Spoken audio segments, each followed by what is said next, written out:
Hello and welcome to today's George Consortium COVID-19 Law and Policy Briefing presented by our colleagues around the country in association with the Public Health Law Watch at Northeastern University School of Law and Center for Public Health Law Research at Temple University.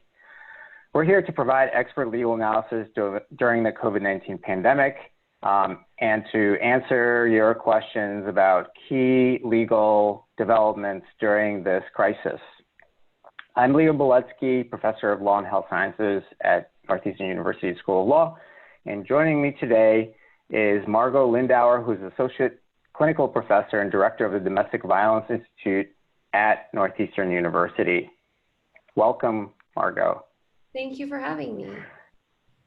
We'll be focusing today on a very important, critical issue that's in some ways received too little attention during this crisis, which is domestic violence. So if you wouldn't mind just setting the stage for us, as far as where were we in the legal and policy developments before the pandemic hit?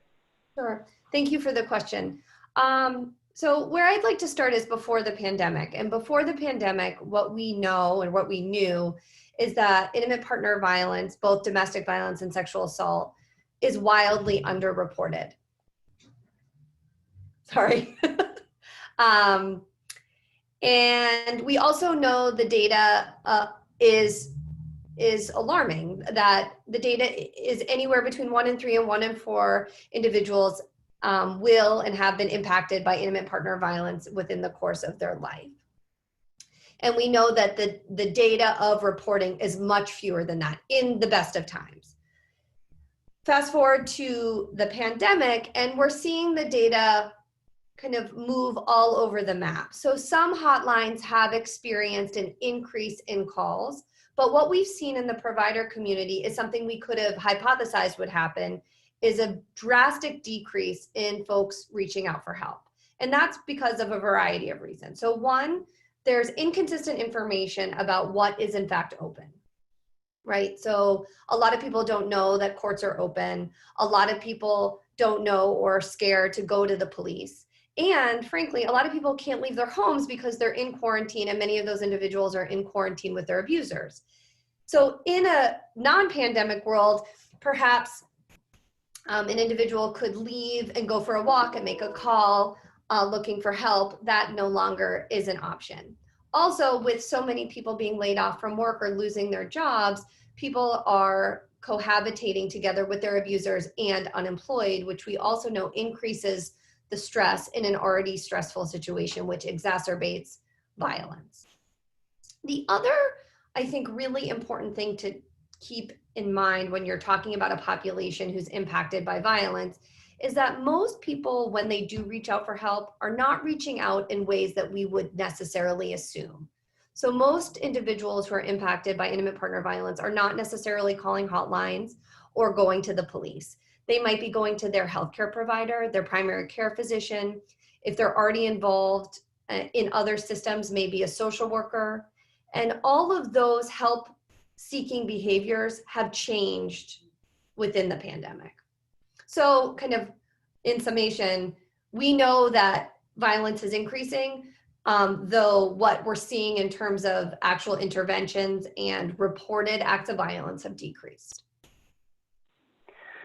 Right, absolutely. And I've heard it said, safer at home is impossible if you're not safe where you are. And so in the context of this rising prevalence of intimate partner violence, what have the legal and the policy responses been to this problem, if any?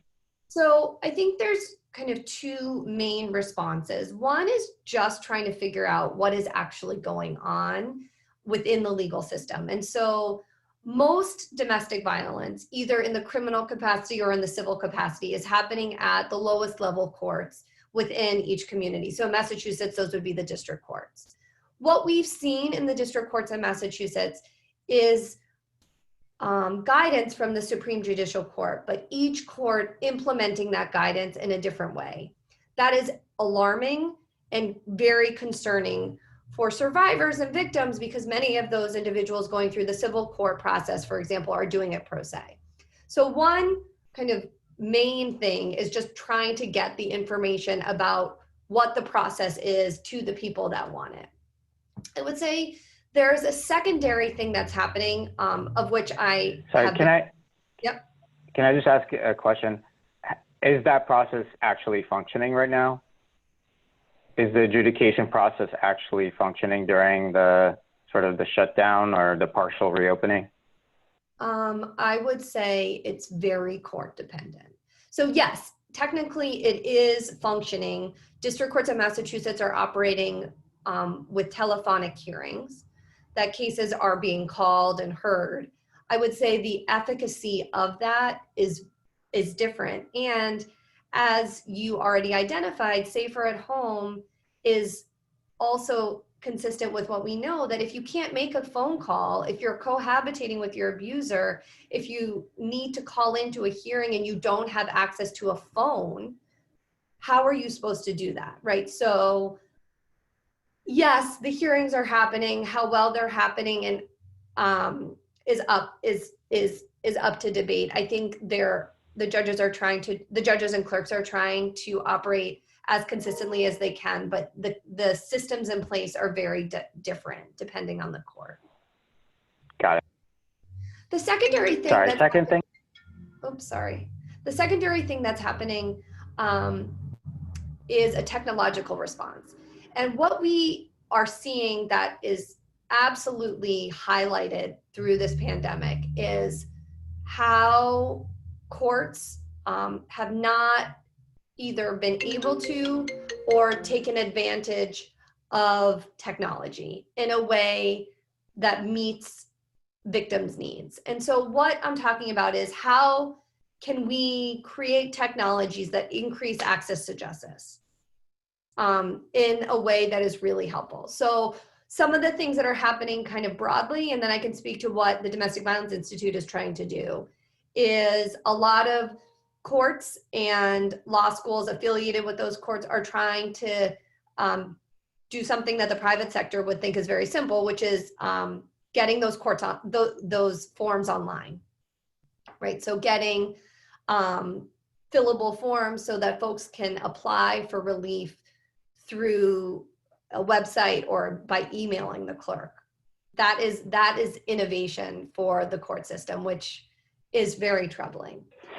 One of the things that the institute that I run is attempting to do with the Northeastern Law Lab is to create a virtual clinic, meaning that individuals can go on to the DVI legal website, fill out a very brief intake, be directed directly to me and my lawyering fellow, and then we're able to connect with those clients in whatever way they've identified as being safe. And then we're creating with a partner a confidential app where we can share information and folks can send documentation as they help us build a case for them. But technology in this space is really lacking. And one of the reasons it's lacking is a safety reason, right? That we know that abusers can stalk and track and use technology to further harm their victims. And then the other part is just that technology in the legal services space is wildly underfunded.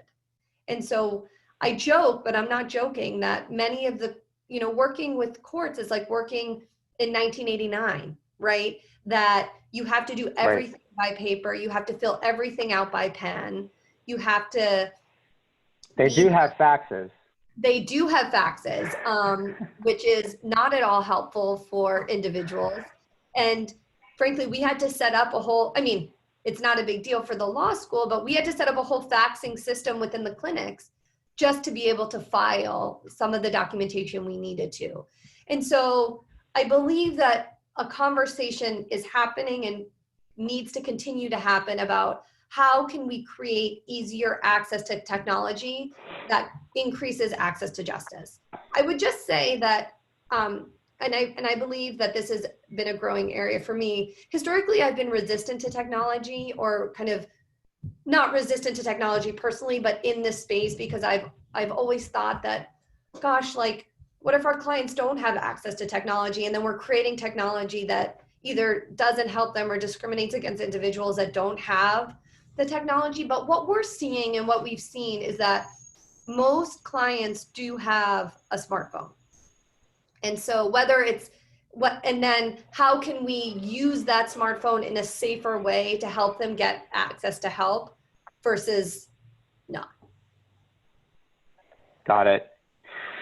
No, that's very, very good point. And obviously I was being facetious since faxes are 1989 technology. Just two questions to bring us home. One is, what other kinds of innovation other than technological innovation have you seen develop or would you like to see develop? And then, out of the things that kind of have emerged from this crisis, what, when we quote unquote go back to normal, what legal and sort of technological innovation would you like to kind of keep? And in the first element, I'm thinking about things that I've heard from elsewhere. Like, for example, in France, it's my understanding that they've partnered with pharmacists to create kind of like help-seeking assistance situation where if people go up to a pharmacist and say a code word, they can be provided resources to intimate partner violence assistance, or other kinds of, kind of workarounds if you're actually being sort of, confined either psychologically or physically, what can we do to bring assistance to folks? Right. So I think there's two things. I mean, community education and educating individuals that one might not traditionally assume can be helpful in a safe intervention. So I've heard of pharmacists, hairdressers, though hair salons, it's unclear if they're open, but they are opening, supermarkets, supermarket checkout individuals, people who work at banks, pharmacists. So thinking about where individuals in a pandemic can go without setting off alarm bells, or where do they go consistently, even with a quarantine in place or a stay-at-home order. So yeah, community education is huge. I would say the other thing, though, is technology. It's like we've got to get these systems in a place where we can contact a clerk, we can email forms in, we can access those forms, we can understand what organizations are open or how organizations are open. We can safely communicate, or I don't like to say safely, but we can communicate in a way that is safer, even under really challenging circumstances. Because what we can't do is just say, well, I don't know, like we're in a quarantine, what are we going to do? That's not good enough. And we also know it wasn't good enough before. I think the other thing, and I don't think broadly speaking, we've had this conversation enough, is surrounding police accountability or law enforcement accountability related to victims of violence. So much is happening right now. I'm so horrified, but also thrilled that we're moving in a direction where we can and need to hold more police officers and law enforcement agencies accountable for harm. I think one thing that I haven't heard a lot of, and I would like to inject into this conversation, is that law enforcement has not served victims of violence well. And that's something that most people don't know. And so I cannot tell you how many clients I've had who have gone to the police and either been turned away or have wanted to participate in a prosecution of their abuser, and DAs have declined to prosecute those cases, or have had specific requests related to a prosecution because a full-on prosecution would put them in more danger, and those requests haven't been listened to, or vice versa, that the cases have been so egregious and defendants have been charged as misdemeanors as opposed to felonies. And so what I'm saying is the system isn't working for victims either. And I think that that needs to be part of whatever reform conversation we have to have. Absolutely, absolutely. I think that is a critical point, and actually tees up what I want to end on, which is, what does the system look like on the other side of this? Like, what is the, if we were at a moment where there's a lot of flux, and theoretically we can build something better. What does that look like for you? So I don't know. I'm hearing more technology, but broader than that. Yeah, so more technology, yes. I think a holistic wraparound service is available for victims of violence.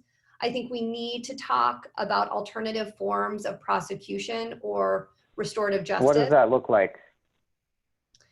That looks victim-centered, that looks like victims having a chance to have some say in what is going to bring them safety in a way that's specific to their case and their needs.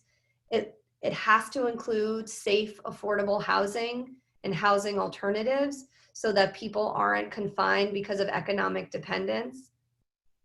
It has to also have a dynamic where we understand that folks who are impacted by violence, either as a perpetrator or as a victim, aren't necessarily going to separate.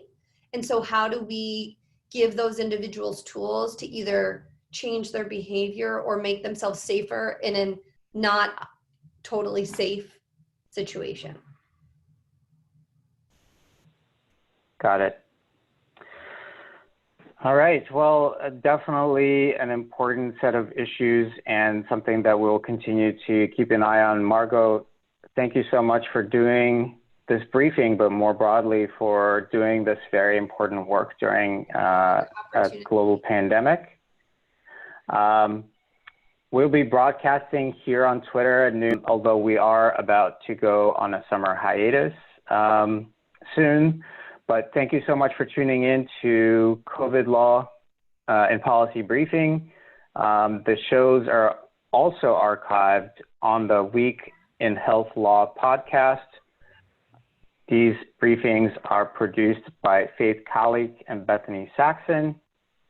And you've been tuning in to hear Margo Lindauer, who is an Associate Clinical Professor and Director of the Domestic Violence Institute at Northeastern University School of Law. Thank you so much. Thank you.